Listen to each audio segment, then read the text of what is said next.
Jatango moya tuse ye wabera wenjawulo Jatango moya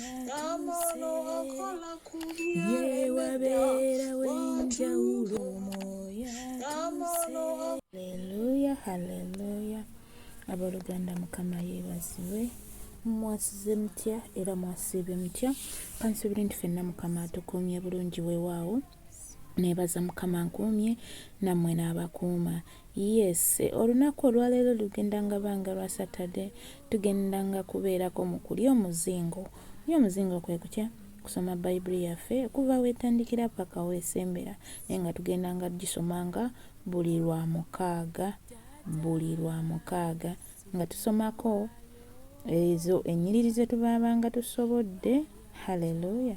Ze tunaabanga tusobodde ze tugendanga osomako. So mukama abampeera omukisa nga tugenda mu maaso nga tugenda mu kubikkula Bayibuli zaffe.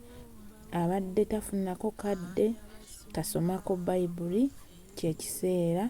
Yes, tugendengako mu Bayibuli zaffe. Haleluya. Kama abampeera omukisa nga tutandika. Tugenda tutandikira ku Lubereberye essuula esooka paka Omwoyo Omutukuvu wanaatulungamya. Mwoyo Omutukuvu Taata tuvuge mu linnya lya Yesu Kristo Omwana wa Katonda omulamu. Olubereberye ekya Musa kye bayita olubereberye. Olubereberye Katonda yatonda eggulu n'ensi. Ensi yali njereere nga yeetabudde n'ekizikiza kyali kungulu ku buziba. Omwoyo gwa Katonda ne gumaamira kungulu ku mazzi. Katonda n'ayogera nti wabeewo obutangaavu, ne wabaawo obutangaavu. Katonda n'alaba nga obutangaavu bulungi. Katonda n'ayawula wakati mu butangaavu n'ekizikiza. Katonda obutangaavu n'abuyita emisana, n'ekizikiza n'akiyita ekiro. Ne buba akawungeezi, ne buba enkya, olwo lwe lunaku olumu. Katonda n'ayogera nti wabeewo ebbanga wakati mu mazzi, lyawulenga amazzi n'amazzi. Katonda n'assaawo ebbanga, n'ayawula amazzi agali wansi w'ebbanga n'amazzi agali waggulu mu bbanga. Bwe kityo bwe kyali. Katonda ebbanga n'aliyita eggulu, ne buba akawungeezi, ne buba enkya, olwo lunaku olwokubiri. Katonda n'ayogera nti amazzi agali wansi w'eggulu gakuŋŋaanire mu kifo kimu, olukalu lulabike. Bwe kityo bwe kyali. Katonda olukalu n'aluyita ensi, n'ekkuŋŋaaniro ly'amazzi n'aliyita ennyanja. Katonda n'alaba nga birungi. Katonda n'ayogera nti ensi emere ebimera, omuddo ogubala ensigo, omuti ogw'ebibala ogubala ebibala mu ngeri yaagwo, ogulimu ensigo yaagwo ku nsi. Bwe kityo bwe kyali. Ensi n'emera ebimera, omuddo ogubala ensigo mu ngeri yaagwo, n'omuti ogubala ebibala ogulimu ensigo yaagwo mu ngeri yaagwo. Katonda n'alaba nga birungi. Ne buba akawungeezi, ne buba enkya, olwo lwe lunaku olwokusatu. Katonda n'ayogera nti wabeewo ebyaka mu bbanga ery'eggulu, byawulenga emisana n'ekiro, bibenga ng'obubonero, n'ebiro, n'ennaku, n'emyaka. Bibenga ng'ettabaaza mu bbanga ery'eggulu, byakenga ku nsi. Bwe kityo bwe kyali. Katonda n'akola ebyaka bibiri ebinene, ekyaka ekisinga obunene okufuganga emisana, n'ekyaka ekitono okufuganga ekiro, era n'emmunyeenye. Katonda n'abiteeka mu bbanga ery'eggulu, byakenga ku nsi, bifugenga emisana n'ekiro, era byawulenga obutangaavu n'ekizikiza. Katonda n'alaba nga birungi. Ne buba akawungeezi, ne buba enkya, olwo lwe lunaku olwokuna. Katonda n'ayogera nti amazzi gazaale ebyewalula bingi ebirina obulamu, era n'ekibuuka kibuuke ku nsi mu bbanga ery'eggulu. Katonda n'atonda balukwata abanene, na buli ekirina obulamu ekyewalula, amazzi kye gaazaala mu ngeri zaabyo, na buli ekibuuka ekirina ebyoya mu ngeri yaakyo. Katonda n'alaba nga birungi. Katonda n'abiwa omukisa n'ayogera nti mweyongere mwale, mujjuze amazzi ag'omu nnyanja, era n'ebibuuka byeyongere mu nsi. Ne buba akawungeezi, ne buba enkya, olwo lwe lunaku olwokutaano. Katonda n'ayogera nti ensi ereeta ekirina obulamu mu ngeri yaakyo, ente n'ekyewalula, n'ensolo y'ensi mu ngeri yaayo. Bwe kityo bwe kyali. Katonda n'akola ensolo y'ensi mu ngeri yaayo, n'ente mu ngeri yaazo, na buli ekyewalula ku nsi mu ngeri yaakyo. Katonda n'alabanga birungi.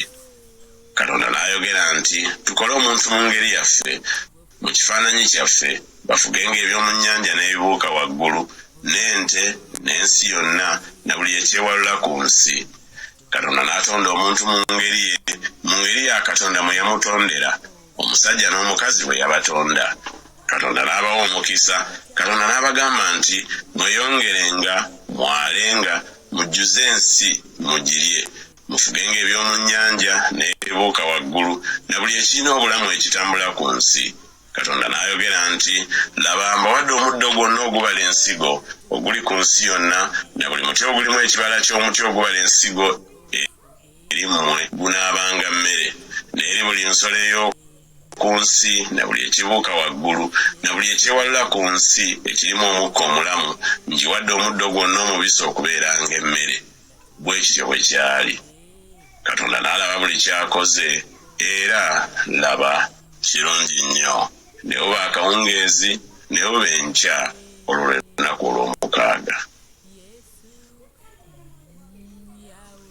Essuula ey'okubiri. Ne biggwa okukola eggulu n'ensi n'eggye lyabyo lyonna. Katonda n'amalira ku lunaku olw'omusanvu emirimu gye gye yakola, n'awummulira ku lunaku olw'omusanvu mu mirimu gye gyonna gye yakola. Katonda n'awa omukisa olunaku olw'omusanvu n'alutukuza, kubanga olwo lwe yawummuliramu mu mirimu gye gyonna Katonda gye yatonda gye yakola. Bwe lityo ezzadde ly'eggulu n'ensi bwe lyatondebwa ku lunaku Mukama Katonda lwe yakolerako ensi n'eggulu. Na buli muti ogw'omu nsiko nga tegunnaba kubeerawo mu nsi, na buli muddo ogw'omu nsiko nga tegunnaba kumera, kubanga Mukama Katonda yali nga tannaba kutonnyesa nkuba ku nsi, so nga tewali muntu alima ensi. Naye olufu ne lulinnya okuva mu nsi ne lutonnya amazzi ku nsi yonna. Mukama Katonda n'abumba omuntu n'enfuufu y'ensi, n'amufuuwamu mu nnyindo omukka ogw'obulamu, omuntu n'afuuka omukka omulamu. Mukama Katonda n'asimba olusuku mu Adeni ku luuyi olw'ebuvanjuba, n'ateeka omuntu gwe yabumba. Mukama Katonda n'ameza mu nsi buli muti ogusanyusa amaaso omulungi okulya, n'omuti ogw'obulamu wakati mu lusuku, n'omuti ogw'okumanya obulungi n'obubi. Omugga ne gusibuka mu Adeni okufukiriranga amazzi mu lusuku, ne gwawukanamu ne gufuuka emitwe ena. Ogw'olubereberye erinnya lyagwo Pisoni, ogwo gwe gwetoolola ensi yonna eya Kavina erimu zaabu, ne zaabu ey'omu nsi eri nnungi, mulimu bedola n'amayinja sokamu. N'erinnya ly'omugga ogwokubiri Gikoni, ogwo gwe gwetoolola ensi yonna eya Kuusi. N'erinnya ly'omugga ogwokusatu Kidekeri, ogwo gwe guyita ku mabbali g'e Bwasuli. N'omugga ogwokuna Fulaati. Mukama Katonda n'atwala omuntu n'amuteeka mu lusuku Adeni, alulimenga alukuumenga. Mukama Katonda n'alagira omuntu n'amugamba nti buli muti ogw'omu lusuku olyangako nga bw'onooyagalanga, naye omuti ogw'okumanya obulungi n'obubi togulyangako, kubanga olunaku lw'oligulyako tolirema kufa. Mukama Katonda n'ayogera nti si kirungi omuntu okubeeranga yekka, n'amukolera omubeezi amusaanira. Mukama Katonda n'akola n'ettaka buli nsolo ey'omu nsiko na buli ekibuuka waggulu, n'abireetera omuntu okulaba bw'anaabiyita.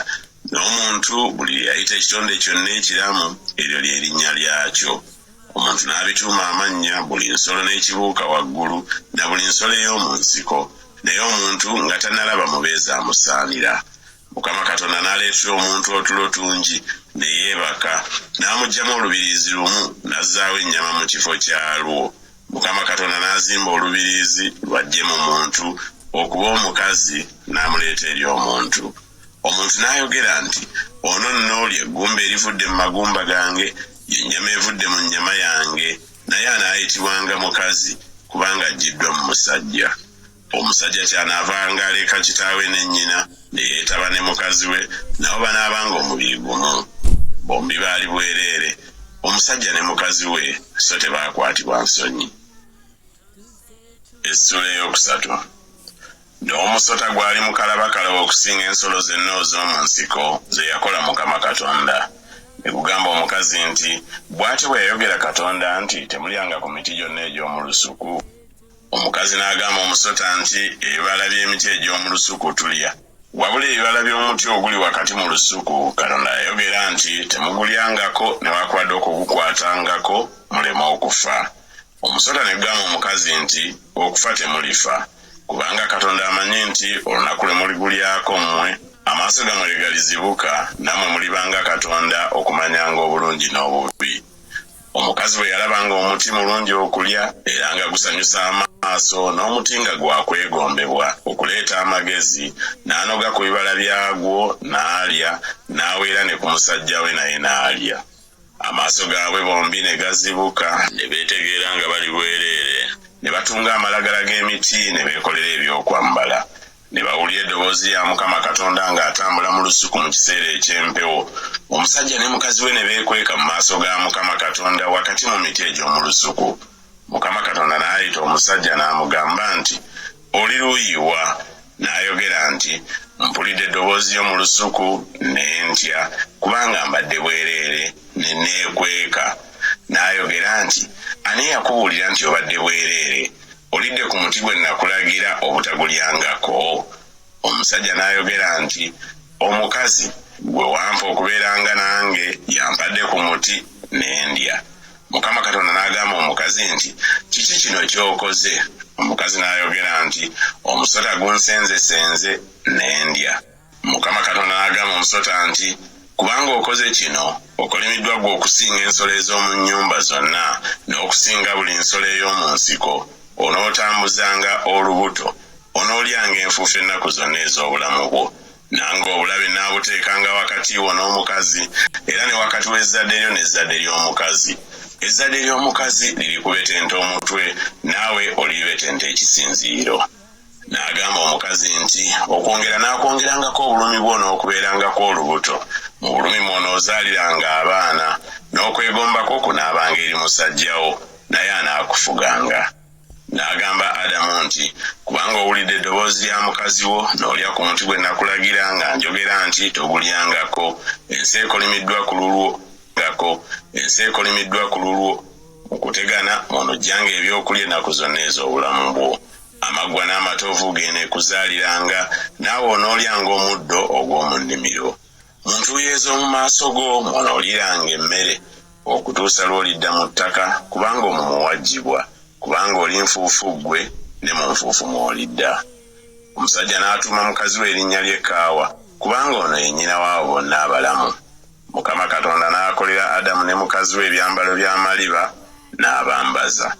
Mukama Katonda n'ayogera nti, "Laba omuntu afuuse ng'omukuffe okumanyanga obulungi n'obubi. Kaakano aleme okugola omukono gwe okunoga ku muti ogw'obulamu okulya okuwangaalanga emirembe n'emirembe." Mukama Katonda kyeyava amugya mu lusuku Adeni alimenga ettaka mwe yaggyibwa.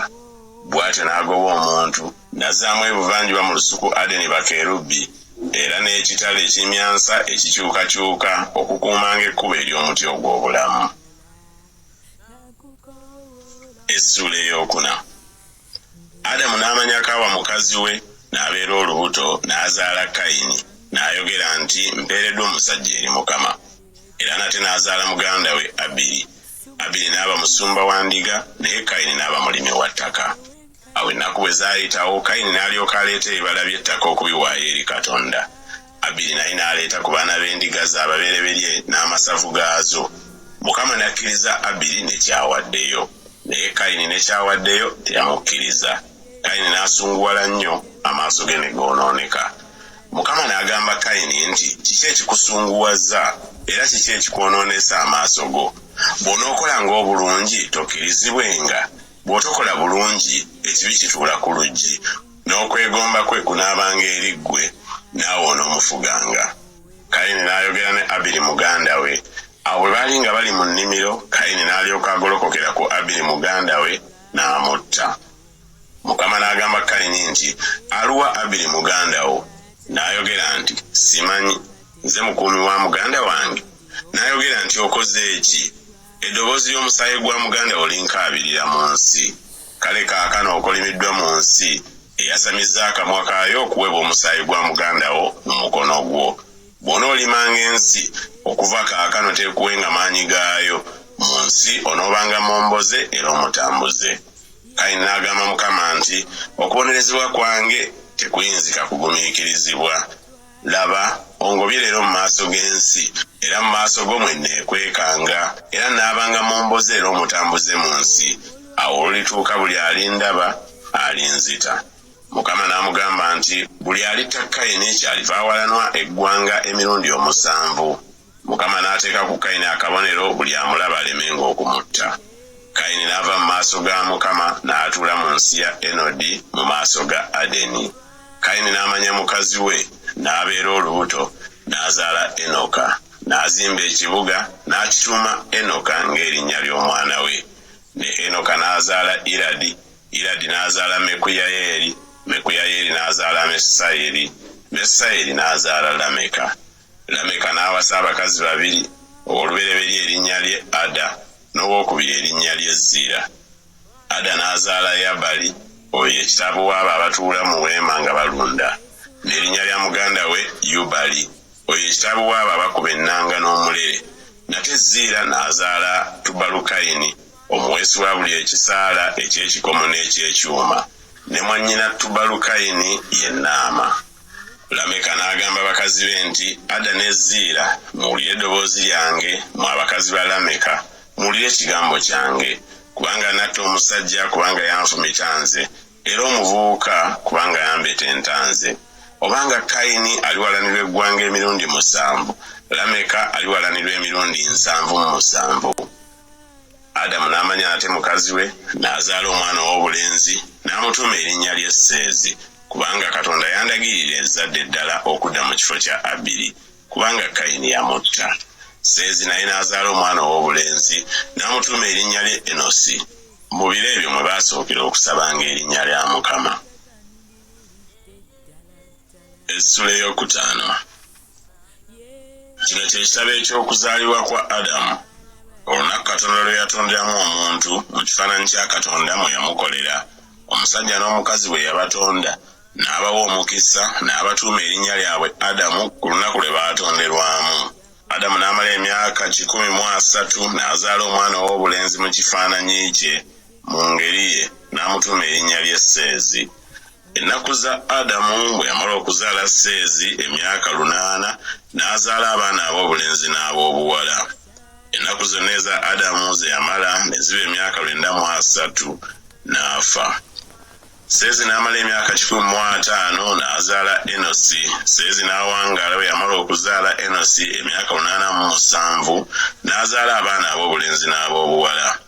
Ennaku zonna eza Seezi ne ziba emyaka 912 n'afa. Enosi n'amala emyaka 9 n'azaala Kenani. Enosi n'awangaala bwe yamala okuzaala Kenani emyaka 815 n'azaala abaana ab'obulenzi n'ab'obuwala. Ennaku zonna eza Enosi ne ziba emyaka 95 n'afa. Kenani n'amala emyaka 7 n'azaala Makalaleri. Kenani n'awangaala bwe yamala okuzaala Makalaleri emyaka 84 n'azaala abaana ab'obulenzi n'ab'obuwala. Ennaku zonna eza Kenani ne ziba emyaka 910 n'afa. Makalaleri n'amala emyaka 65 n'azaala Yaredi. Makalaleri n'awangaala bwe yamala okuzaala Yaredi emyaka 83 n'azaala abaana ab'obulenzi n'ab'obuwala. Ennaku zonna eza Makalaleri ne ziba emyaka 895 n'afa. Yaredi n'amala emyaka 162 n'azaala Enoka. Yaredi n'awangaala bwe yamala okuzaala Enoka emyaka 8 n'azaala abaana ab'obulenzi n'ab'obuwala. Ennaku zonna eza Yaredi ne ziba emyaka 962 n'afa. Enoka n'amala emyaka 65 n'azaala Mesuseera. Enoka n'atambulira wamu ne Katonda bwe yamala okuzaala Mesuseera emyaka 3 n'azaala abaana ab'obulenzi n'ab'obuwala. Ennaku zonna eza Enoka ne ziba emyaka 365.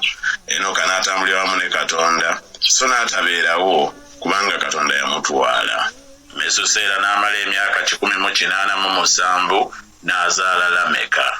Mesuseera n'awangaala bwe yamala okuzaala Lameka emyaka 782 n'azaala abaana ab'obulenzi n'ab'obuwala. Ennaku zonna eza Mesuseera ne ziba emyaka 969 n'afa. Lameka n'amala emyaka 182 n'azaala omwana ow'obulenzi n'amutuuma erinnya lye Nuuwa ng'ayogera nti, ono yali tusanyusa mulimu gwaffe ne mukutegana okw'emikono gyaffe olw'ensi Mukama gye yakolimira. Lameka n'awangaala bwe yamala okuzaala Nuuwa emyaka 595 n'azaala abaana ab'obulenzi n'ab'obuwala. Ennaku zonna eza Lameka ne ziba emyaka 777 n'afa. Nuuwa yali nga yakamala emyaka 5. Nuuwa n'azaala Seemu, Kaamu ne Yafeesi. Hallelujah. Baruganda twebaza Mukama ku Bible reading yaffe. Tuli omuzingo nga tuyiga baagaliza olunaku olulungi mu linnya lya Yesu Kristo omwana wa Katonda omulamu. Omupya teweerabira kusubscribinga, sharinga, commentinga. Omukadde wa bulijjo naawe kyekimu, sharinga, commentinga, subscribe. Baagaliza olunaku olulungi. Mbagala nnyo, nsigadde nze omumbejja wa Yesu enikese. Mbagaliza akadde akalungi ak'essanyu ak'emirembe mu linnya lya Yesu Kristo omwana wa Katonda omulamu. Shalom, shalom, shalom. Sayuni empologoma ya Yuda fuga, Yesu tata fuga.